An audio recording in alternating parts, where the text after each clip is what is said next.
गीता आपनार शास्त्र। संजय उवाच दृष्ट्वा तु पाण्डवानीकं व्यूढं दुर्योधनस्तदा आचार्यमुपसंगम्य राजा वचनमब्रवीत्।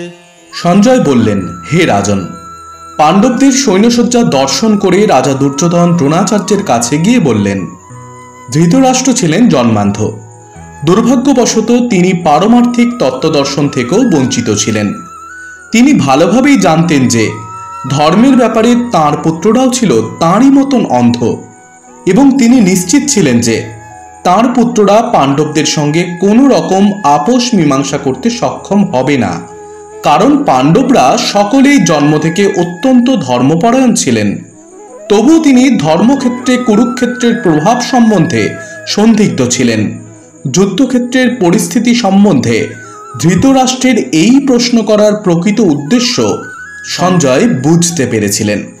সঞ্জয় তখনই ধৃতরাষ্ট্রকে বললেন যে তাঁর পুত্র দুর্যোধন পাণ্ডবদের মহৎ সৈন্যসজ্জা দর্শন করে তাঁর বিবরণ দিতে তৎক্ষণাৎ সেনাপতি দ্রোণাচার্যের কাছে উপস্থিত হলেন।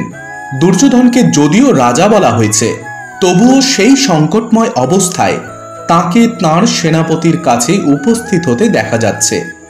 এর থেকে আমরা বুঝতে পারি চতুর রাজনীতিবিদ হবার সমস্ত গুণগুলি দুর্যোধনের মধ্যে বর্তমান ছিল, কিন্তু পাণ্ডবদের মহতী সৈন্যসজ্জা দেখে দুর্যোধনের মনে যে মহাভয়ের সঞ্চার হয়েছিল তা তিনি তাঁর চতুরতার আবরণে ঢেকে রাখতে পারেননি।